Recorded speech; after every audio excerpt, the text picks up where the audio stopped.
Buenos días a todos los que están presentes por las diferentes plataformas y en el día de hoy vamos a seguir entonces pensando en Hebreos capítulo 11. Agradecería que busquen 11 y vamos hoy a considerar a los padres y Moisés, los padres de Moisés y la persona de Moisés. En Hebreos 11:23 dice: por la fe, Moisés, cuando nació, fue escondido por sus padres por 3 meses, porque le vieron niño hermoso y no temieron el decreto del rey. Quiero hablar hoy sobre, en cuanto a lo que es Moisés y sus padres, quiero hablar de la importancia, ¿no es cierto?, de integridad paternal para reproducir fidelidad personal. En proverbios populares nosotros tenemos 2 proverbios que siempre solemos escuchar.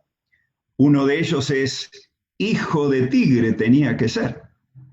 Y otro: de tal palo, tal astilla. Siempre haciendo referencia a que alguien reproduce algo en la otra persona, hablando de virtud o hablando de defectos, ¿no es cierto? Y realmente hoy en alguna medida todos nos vamos a ver identificados de alguna manera, ¿no es cierto? Porque si no somos padres, inevitablemente todos somos hijos. Así que en alguna forma, algún aprendizaje de parte de Dios para nuestras vidas vamos a poder considerar. Así que hablamos de integridad paternal reproduciendo fidelidad personal. La primera frase es lo que hablamos, la integridad, ¿qué? La integridad paternal. ¿Qué importancia tiene la constitución, la formación del hogar en que Moisés fue formado para luego lo que representó en la vida de este gran profeta del pueblo de Israel? Así que vamos a ver algunos puntos interesantes en cuanto a integridad paternal. Creo que aquí va a ser una buena reflexión para los padres. Primero vamos a hablar de que la Biblia nos relata la constitución de un hogar ejemplar. Cuando hablamos de la constitución de un hogar ejemplar, lo vamos a ver en 3 puntos de vista. Lo vamos a ver conforme al orden creacional, el orden ministerial y el orden escritural. ¿En qué sentido? Que lógicamente en el libro de Hebreos no está registrado ni los nombres de los padres, ni mucha información respecto a los padres de Moisés. Por eso vamos a trasladarlos en forma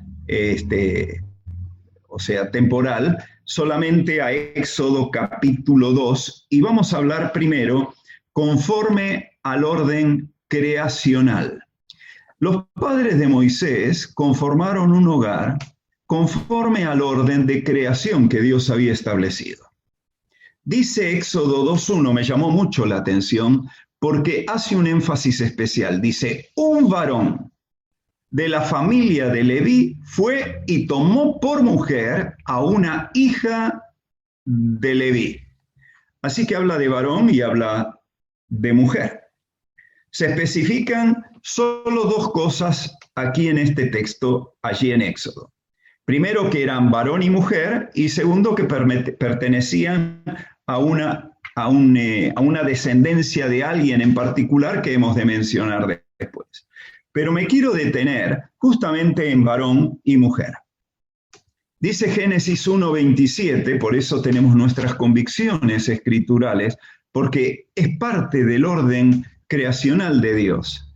Cuando dijo Dios, cuando dice la Escritura, creó pues Dios al hombre a imagen suya, a imagen de Dios lo creó, y aclara específicamente, varón y hembra los creó. Vemos 2 géneros sin variedad, cosa que hoy está muy discutido en los medios. Bíblicamente y científicamente está la afirmación, varón y hembra. Así fueron creados, así vino el acto de reproducción, y así es el orden creacional en lo que conforma un verdadero hogar. Pero pasamos conforme al orden ministerial.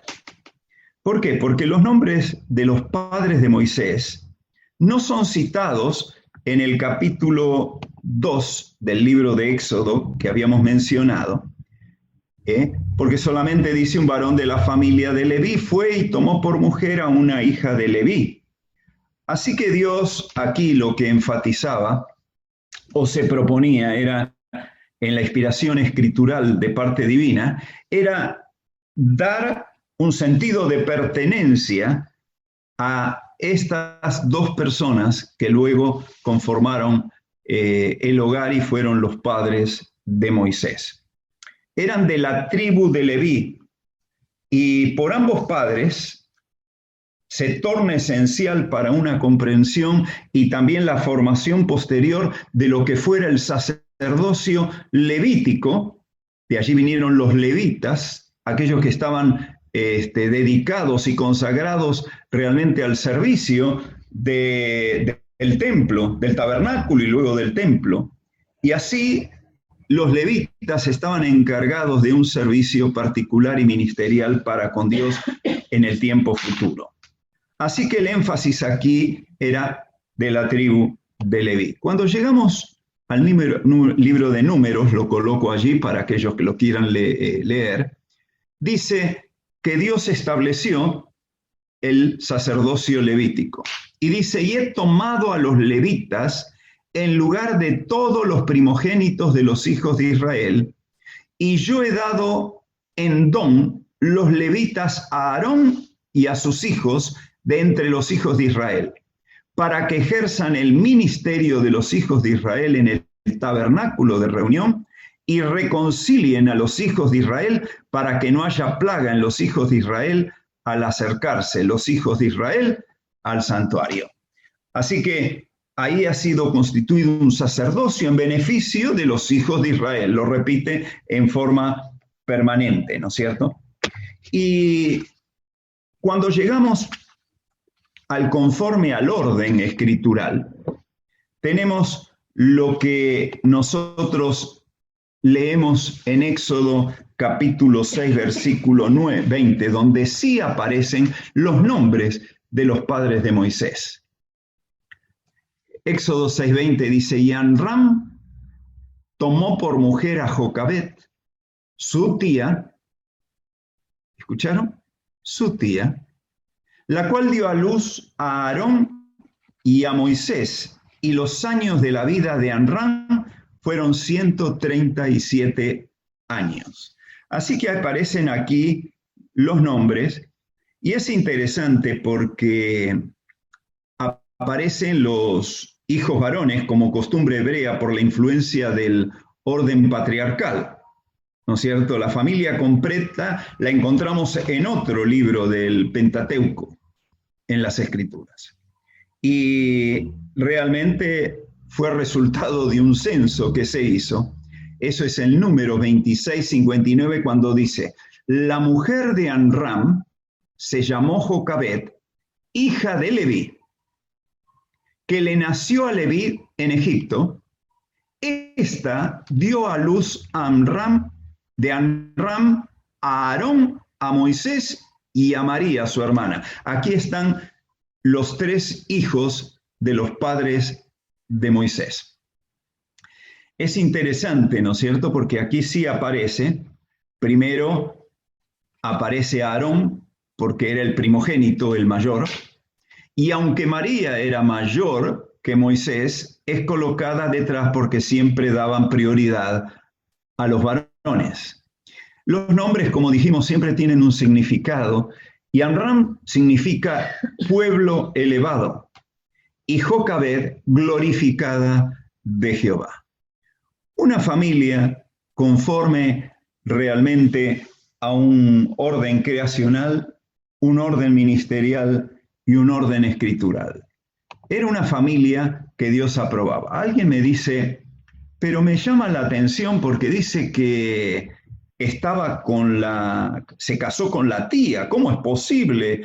No, debe haber un error aquí. Y entonces algunos indican de que no era la tía, sino la prima. Yo voy a tratar de explicar un poquito esto. En el texto masotérico, los masoretas eran intérpretes y estudiosos de los manuscritos, ¿no es cierto? En el paleo hebreo registra que era la tía, en forma clara y definida. Los masoretas definían que era la tía. Pero cuando llega el texto de la Septuaginta, para algunos no entienden de qué se trata esto, era una transliteración del hebreo al idioma griego. Así que ahí colocaron hija del hermano de su padre. Hija del hermano de su padre, o sea, sería en todo caso una prima hermana. Yo pienso que es muy probable que esto lo hicieron porque ellos consideraron lo que tenía que ver con la ley, que fue colocada posteriormente, no cuando se casaron ellos, en los cuales aparece en Levíticos capítulo 18, versículo 12, una prohibición en cuanto al matrimonio, o vamos a decir los diferentes grados de parentesco, como serían tío, tía, sobrino, sobrina. Pero no prohibía el matrimonio entre primos. Entonces los que llevaron a cabo la Septuaginta, ¿no es cierto?, en su transliteración, lo que hicieron fue colocarle que era la prima.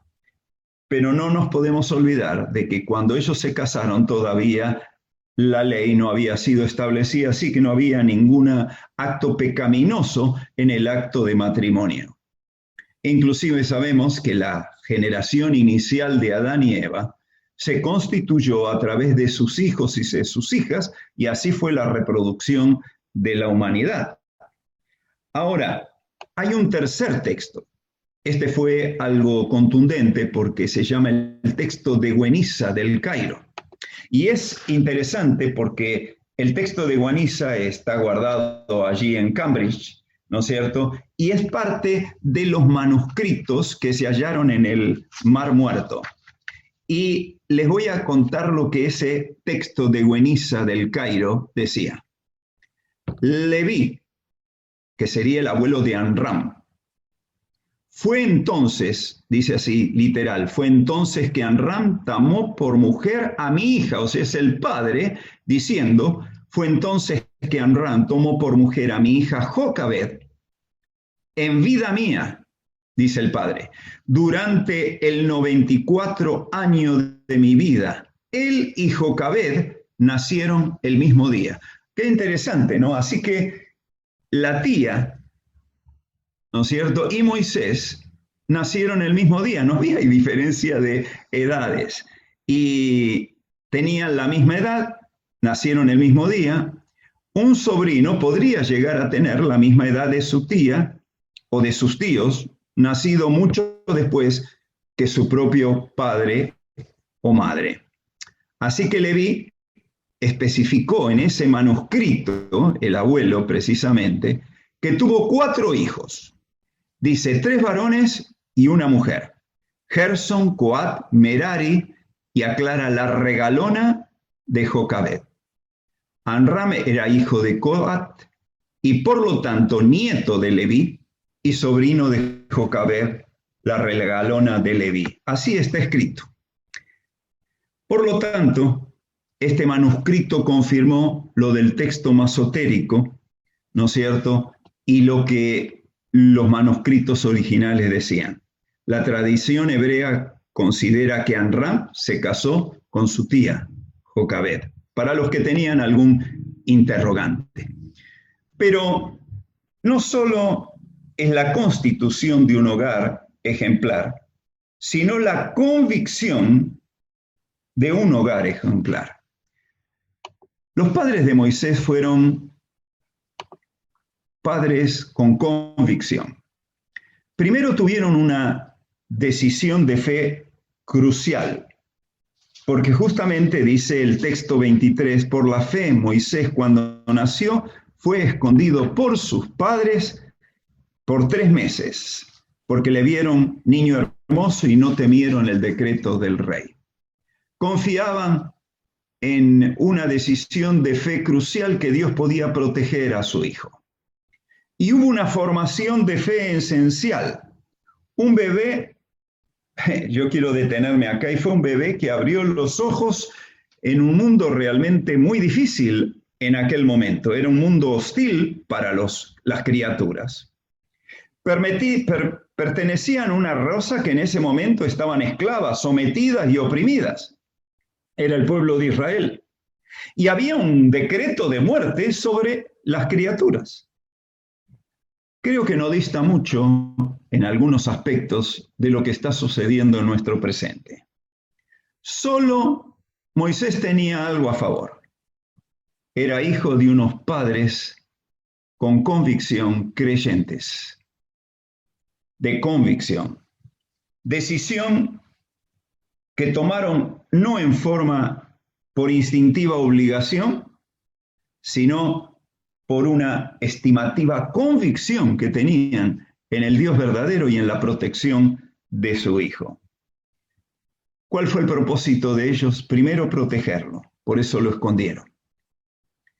Y luego encomendarlo, porque lo pusieron en las manos de Dios, despidiéndolo allí en el río. En Éxodo, capítulo 2, versículo 3, nos habla acerca de esta decisión de fe crucial. Pero no pudiendo ocultarle más tiempo, tomó una arquilla de juncos, la calafateó con asfalto y brea y colocó en ella al niño y lo puso en un carrizal a la orilla del río. Ahora, ¿qué quiere decir arquilla? Era una cesta hecha de juncos, de gome, la caña de papiro. Y la palabra cesta que aparece aquí es utilizada únicamente aquí y para con el arca de Noé. Así que tal vez podríamos hacer una linda relación de protección, no solo sobre la vida de Moisés, sino ante aquel gran diluvio de juicio que vino sobre la tierra y Dios protegiendo a quienes eran los suyos. Yo me quiero detener un poco porque cuando hablamos de la formación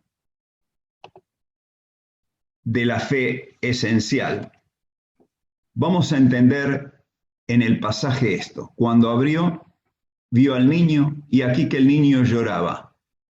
Y teniendo compasión de él, esto es la hija del faraón, de los niños hebreos es este, dijo. Entonces su hermana dijo a la hija de Faraón, iré a llamarte una nodriza de las hebreas para que te críe este niño. Y la hija de Faraón respondió, bueno, ve. Entonces fue la doncella, llamó a la madre del niño, a la cual dijo la hija de Faraón, lleva a este niño y críamelo, y yo te lo pagaré. Y la mujer tomó al niño y lo crió. Y cuando el niño creció, ella lo trajo a la hija de Faraón, la cual lo prohijó y le puso por nombre Moisés, diciendo, escucha esto, porque de las aguas lo saqué. O sea que el nombre que le concedió tenía que ver con de dónde lo había sacado. Así que lo primero que vemos es que Moisés fue llevado sobre el río, ¿no es cierto? Y de ahí viene su propio nombre. Pero luego hubo un llanto en el río que fue lo que produjo la atención de esta mujer egipcia y la que la hizo compadecerse de la criatura. Porque dice, he aquí el niño lloraba y teniendo compasión ¿de qué? De él. Se compadeció al escuchar el llanto. ella estaba condicionada, esta mujer, esta hija del faraón, por el decreto que había y también por la cultura que impedía la crianza de niños hebreos. Pero el llanto de la criatura la conmovió y tuvo compasión. Cuando observamos las lágrimas de una criatura, de un bebé, se puede entender cuando nace que es la lucha por querer sobrevivir y querer desarrollarse y crecer. Pero también hay otro llanto que a veces nosotros no escuchamos y algunos lo llaman el grito o el llanto silencioso del aborto. Las lágrimas son dadas por Dios y no la van a reproducir en un laboratorio científico. Estas se producen en el corazón y también en el cuerpo. Los que no derraman lágrimas han perdido la humanidad. ¿Qué cosa no? Que a veces nos compadecemos con esta mujer por el llanto audible y actualmente hay tantos indiferentes al llanto silencioso de una criatura desde el momento de su gestación. Es una realidad. Así que él fue llevado sobre el río. Hubo un llanto en el río, pero hubo un llamado debido al río, porque así le llamaron, Moisés. Le puso por nombre Moisés, diciendo, porque de las aguas lo saqué. Hay dos versiones en cuanto a la etimología del nombre. Uno dicen que el nombre era Moishe, en hebreo salvado de las aguas, y el otro de origen egipcio, Mose, que quiere decir hijo o niño. No hay duda de que él fue un hijo o niño y fue sacado de las aguas. Yo me inclino a que ella tomó el propio nombre de hebreo de Moishe.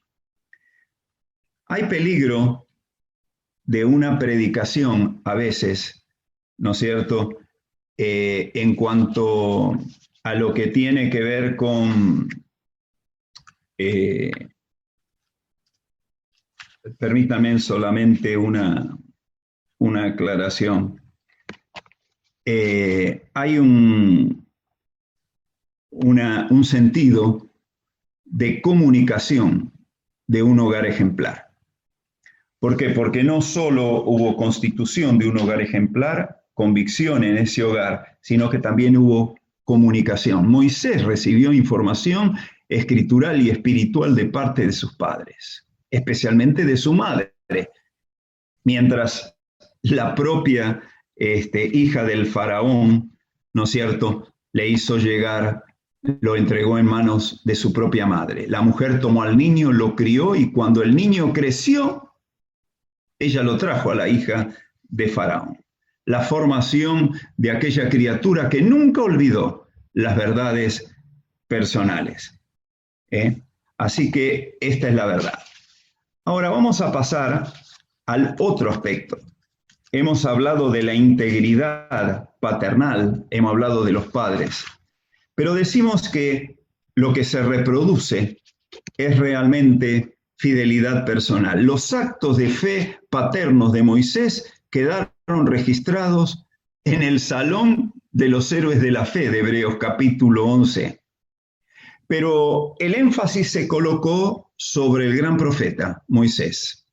Así que ahora vamos a hablar de Moisés. Y aquí tengo que enfatizar la fidelidad personal. Moisés tomó decisiones. Esas decisiones quedaron registradas. La primera fue una decisión filial. Esto lo leemos en capítulo 11, 23 al 24 de el libro a los Hebreos. Y nos dice la Escritura lo siguiente, que él rehusó una identidad diferente. Voy a leer.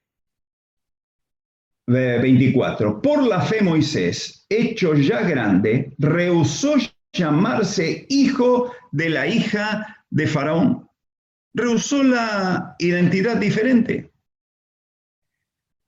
La hija de Faraón lo adoptó. Moisés pertenecía, en cierta medida, a la familia real. Josefo, que es un historiador, dijo que Moisés, ¿no es cierto? Uno no tiene estas historias porque no están registradas en la Biblia, pero sí Josefo, dice que Moisés era un heredero, participante de las actividades del trono, y que mientras era joven llevó a los ejércitos de Egipcio a las batallas que libraban en contra de los etíopes.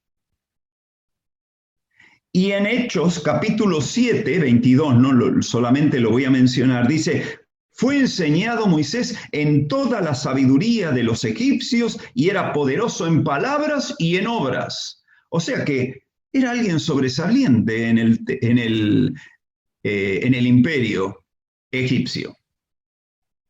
Criado en cultura, criado en aprendizaje de Egipto. Nación que poseía en aquel entonces quizás lo que sería la instrucción académica más importante que habría en aquel entonces. Inclusive científicamente, si podríamos hablarlo de esa manera. Porque fue una civilización muy destacada. Moisés fue instruido en geografía, en lo que ellos conocían. En historia, gramática, escritura, literatura, filosofía y música, dice Josefo. O sea que tuvo una capacitación impresionante debajo de una cultura en la cual él rehusó esa designación filial por seguir la descendencia familiar. Pero no solo en su decisión filial, sino en su decisión social, en lo social que lo vinculaba. Nosotros cuando conocemos a Cristo como Salvador tenemos que seguir participando de un medio social que es opuesto realmente muchas veces a los conceptos y actividades de lo que Dios exige. Y ahí aprendemos en versículos 25 y 26, permítanme leerlo. Dice, escogiendo antes ser maltratado con el pueblo de Dios que gozar de los deleites temporales del pecado, teniendo por mayores riquezas el vituperio de Cristo que los tesoros de los egipcios, porque tenía puesta la mirada en el galardón o en el premio. Fíjense que dice que escogió un beneficio permanente. Eres un privilegiado, querido amigo y querida amiga, cuando frente a toda la influencia de la cultura que va en contra de la voluntad de Dios, tú escoges colocarte de parte de Dios y creerle a Él. Porque Él te otorga un beneficio permanente, no temporal.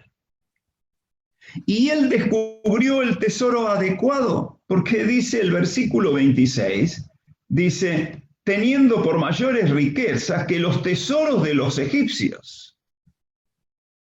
Hay tesoros terrenales y son pasajeros y temporales, pero lo que el Señor ofrece son beneficios y tesoros celestiales y eternos.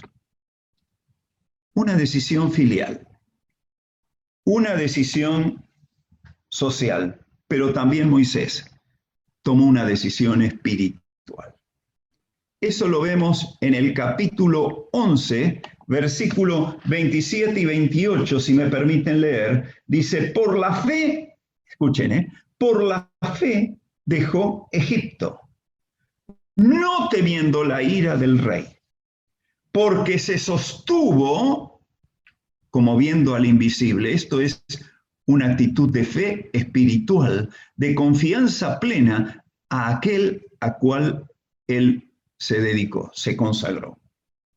Por la fe dejó a Egipto, no temiendo la ira del rey, porque se sostuvo como viendo al invisible. Y acá viene lo importante. Por la fe celebró la Pascua. Justamente se acercan estos tiempos, ¿no?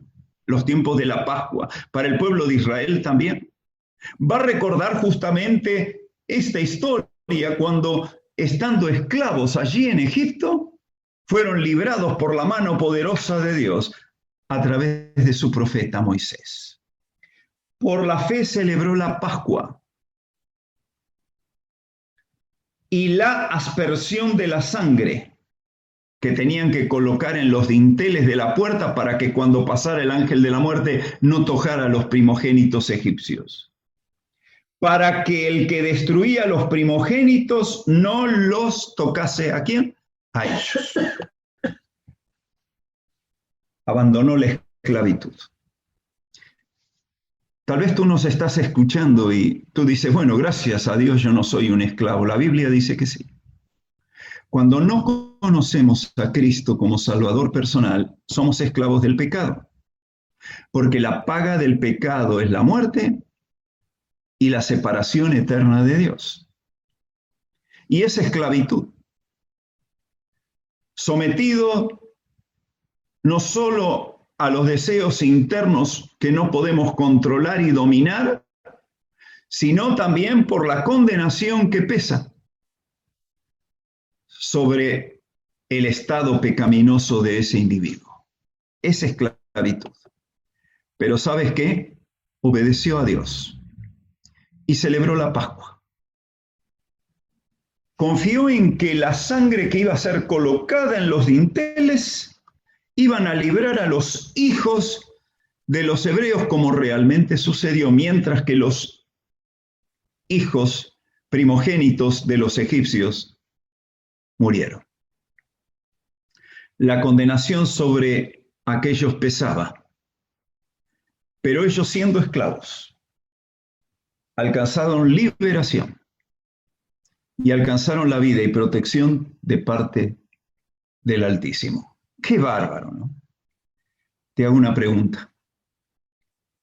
Cristo murió en la cruz y derramó su sangre para librarte de la esclavitud del pecado. ¿Has recibido a Cristo en tu corazón? ¿Has entendido que tu pecado te condena? Y que esa sangre derramada en la cruz del Calvario es suficiente para pagar el precio, y que Cristo resucita para darte una esperanza de vida, y que tú puedas rehusar todos los aspectos temporales de este mundo para tener la gloriosa esperanza de una vida para siempre jamás. Pero ¿sabes qué? La decisión escritural de Moisés nos llama. Había ofrecido el sacrificio indicado y aprobado por Dios, con el elemento de la redención que era la sangre. Y en esa decisión escritural, ¿no es cierto?, entendemos muchas cosas. Hebreos 11:29 dice, por la fe pasaron el mar rojo como por tierra seca, e intentando los egipcios hacer lo mismo, ¿fueron qué? Fueron ahogados. ¿Sabes qué hizo? Obedeció su palabra. En esa decisión escritural, él obedeció la palabra de Dios. Y Dios los liberó. Ahora yo te hago una pregunta. ¿Tú has entendido algo de la vida de Moisés? La quiero relacionar en una tipología con la persona de Cristo. Tanto Moisés como el Señor Jesucristo fueron favorecidos por Dios desde su nacimiento, con la bendición de familias, con convicción, ¿no es cierto?, que permitieron realmente reproducir también en la vida de ellos realmente una fidelidad personal. Favorecidos por Dios desde su nacimiento. Preservados milagrosamente durante su niñez, porque fue librado de la muerte Moisés, pero también el Señor Jesucristo cuando Herodes había mandado matar a todos los niños judíos.